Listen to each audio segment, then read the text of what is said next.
first guest is a New York Times best-selling author, and her latest book is another unflinching memoir, Facing Down Stage 4 Lung Cancer, Finding Humor and Meaning in Unexpected Places. We welcome the author of The End of My Life is Killing Me, The Unexpected Joys of a Cancer Slacker, Annabelle Gurwitch. Thank you so much for being here. Oh, Hannah, thank you so much. I'm so happy to be in Portland, to get to do live wire. We're so excited. To get to have coffee on every block. Yes. Are you so caffeinated? I am so caffeinated, but caffeine is one of the building blocks, the hallmarks of my life that make life worth living. There you go. I want to ask you about the cover of the book. I find it so whimsical. It just brings me so much joy. Well, the cover is actually a ridiculous story, which I think says a lot about life itself, right? So in writing this book, you know, when I was diagnosed with stage 4 lung cancer, totally out of the blue, what I didn't know, as well as the fact that anyone with lungs can get lung cancer, because I wasn't a smoker. Right. What I didn't know was that these innovations existed because of investment in science, that I could be on a medication that gave me a great quality of life. Yeah. But I still have this prognosis. So this created this existential dread to live kind with, of a bizarre right? position to be in. It's a crazy position to be in. I'll go to parties and people will say, "Oh, you're not dead." Right. I'm like, "No, I'm not dead." But I say this to myself every day. Yeah. So it began this journey, which is 5 years now, of trying to figure out how to live in this way. And this all goes back to the cover. Yes. Because what I've found is I need little small things, tiny victories, minor accomplishments, celebrating small things. I can't live because I'm in this very long-term treatment, you know, with just like the big thing, like a bucket list doesn't really work for making me happy every day. I need to be like, hey, I survived a call with customer service. I didn't get what I wanted, but that's great. Yes. It's these little things, the best cup of coffee. And so art has become so important to me. I fell in love with, I was reading Ovid's Metamorphoses. Oh my goodness. Which I hadn't done since high school. Same, yeah. Right? But I fell in love with the mythology about Daphne, right? So Daphne was one of these Greek gods, and so there's a sculpture of Daphne, and she is turning into a laurel tree. And I fell in love with this idea that you could change from being a person to a tree. This idea of just what do we do? How do we return to the earth? Even just this whole idea of metabolizing change. Wow. My book was going to have Daphne, the sculpture by Bernini on the cover. And I was like, you know, I'm a humorist. Yeah. I hosted dinner and a movie for years. Like I'm a silly person, but I'm going to have this Greek statue on my cover. So I'm standing, waiting. I get this email. Here's the cover. Yes. And it's a chicken doing yoga. Okay. I'm like, I look at this and I'm like, where's my Daphne from Greek mythology? What? There's a chicken. What does a chicken doing yoga Oh my goodness. have to do with my story? And then I thought, you know, this is life. Yes. You want a Bernini sculpture of a Greek goddess and you get a chicken doing yoga. And I thought, okay, you know what? This is so absurd. Yes. That now I'm like, let's make a video with the chicken warming up. What does a chicken look like doing down dog? It's become this hilarious metaphor for I love it. how do you just go with the flow in life. Yeah. And this has been what I've been trying to do. You know, it's so crazy. I wouldn't have predicted this 5 years ago, that I would have written a book about small joys. Yeah. I'm living a story I never expected to live. Well, I love just from the beginning of the book, you talk about being so grateful for science, and that is a big deal. This is a really big deal right now as well, and in this country. I dedicate this book. It's usually I dedicate it to a family member, to my son, to my sister, to my friends. This one, it's for science. Yes. You had me at concerning math.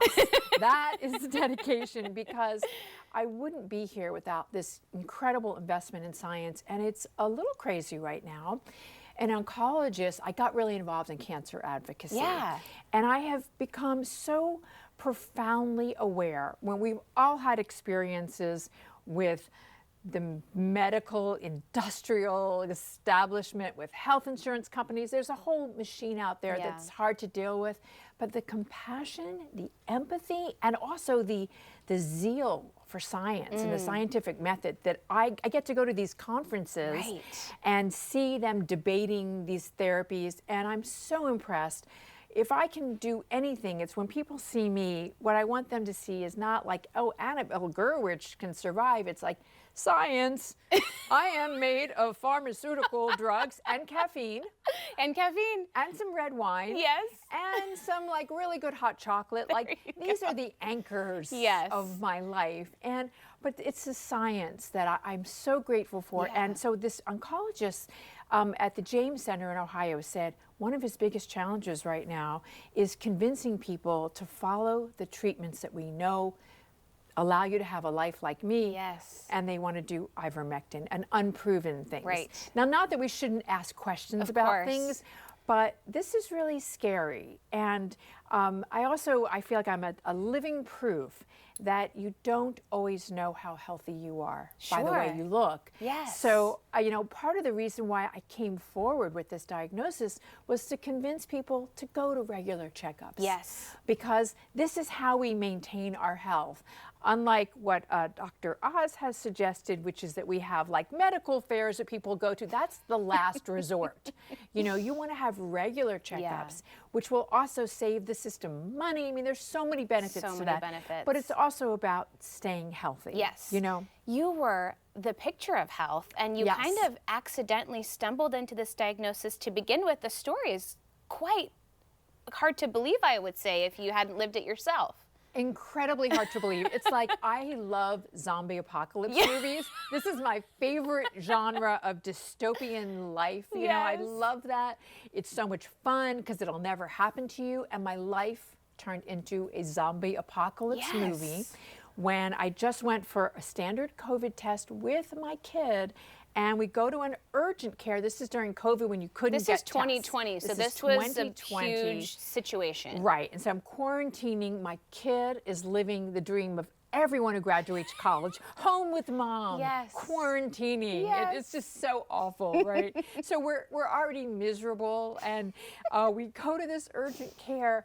And this doctor tells me, because I had a tiny cough, but let me just say, I was hiking every day.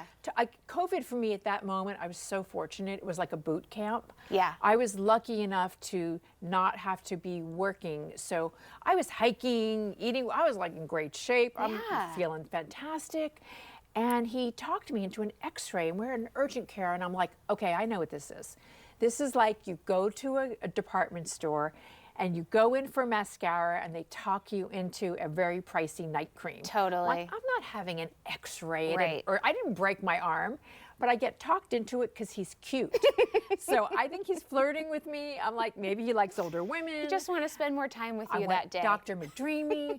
And he looks at the x-ray, it says, you're fine. We're in the car, on the freeway. This is where the zombie apocalypse movie always starts. The freeway is empty. The freeway is never empty in Los Angeles. Empty? That's so bizarre. It's empty. It's COVID. My car breaks down. AAA is not coming. Zombie apocalypse. Because they always come. They're like the last hope in the universe is AAA. My kid and I are at the side of the highway. Dr. McDreamy calls. I'm like, still got it. Getting a date. And he tells me there's a concerning mass on my lung. And that moment in life and in the movie, there's the record scratch. And everything changes, and everything changed in that moment. And I really did not know, once my physical health was stabilized through the miracle of these drugs, I didn't know how I would survive emotionally. And so writing this book for me was a way of telling people who are going through any kind of long-term challenge. First of all, there's a lot of people living with chronic illness. You'd never know. You'd see them, you'd never know. So true.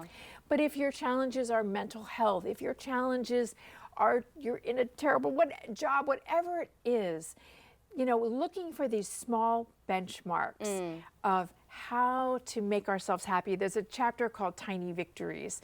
And this is I hate to say the word practice, like, oh no, I have to do one more thing every day. Homework, right? But it was an opportunity, this moment in life, to say to myself, what can I do to keep engaged in life. Yeah. And some people like gratitude lists, and I do that. I'm a gratitude lister. I'm like totally guilty of that or innocent of that. I mean, it helps me. Yeah. But the idea of being positive, like people might have positive, that can feel like a punishment when Yeah. people want you to be positive when you're going through hard things. Yeah. But so this practice of looking for something to keep myself going every day, this was something that gave me permission to not feel like I had to feel a certain way, Right. but to keep me engaged in curiosity for Yes. life. So like I took ukulele lessons, it's a story in the book, Yes. with my two best friends. So amazing. But we had a goal. The goal was we were allowed to be terrible. So this gave us permission to not feel like, okay, we have an assignment. Oh my gosh. And We look just- at you guys up on the stage. Yes, we actually performed together the other day. It was hilarious. Amazing. Because we are so terrible. I mean, the thing is, we got worse and worse Oh, in these man. lessons. But the worse we got, the more fun it was. Our teacher quit. And she teaches children. Like, she's like, oh my God. That's you an guys accomplishment. this is terrible. But it, and this is actually another thing I write about in the book. There's a German word for it called a Stammtisch, right? This means like a regulars table. And what that refers to is the idea of calendaring meetups with friends. Yeah. This is another one of my strategies for joy. Like, you know how you want to see your friends and you're like, let's get together soon. And it becomes, how's never? Is never good for you? Impossible. Impossible, Yeah. right? So I have a couple sets of friends that we have our regular standing meetups. For people who belong to a church or a synagogue or belong to that kind of community, they get that with like their weekly Yeah, church. it's so important. I'm a secular person, so I don't have that. So two friends of mine and I, we have tea and sympathy, which means we have coffee and pastries. Let's just cut right to it. Yes. It's a carb festival, and we do this every 3 Sundays. So we've been doing this for 5 Oh my years now. gosh. We're like church ladies without the That's church. the best. And it has been like one of the, what I call like the scaffoldings Yeah. in my life. And then I have my other set of friends, and we do volunteer work together. We work with young people seeking asylum in the United wonderful. States. But this volunteer work is also another way of getting out of my own life. Yes. So I write about these. These are all just, it's not a self-help book, but you could get like, you know how people talk about getting a contact high? This is like, you get a contact Totally. lift, I think, Yes. from these stories. And they've been keeping me going, these little strategies for living. Thank you so much for sharing with us. I wish we had all day to chat with you, Me but too. we're out of time. But this was such a great taste of the book. Thank We're so you. happy that you're here. And people can hear more tonight because Annabelle is appearing on Livewire. It's happening at the Alberta Rose Theatre. The show starts at 7:30. The book, again, is The End of My Life is Killing Me by Annabelle Gurwitch. It comes out March 17th, but you can pre-order it now. We will have all that information on our website at katu.com. We'll be right back with more Afternoon Live right after this. Thank you.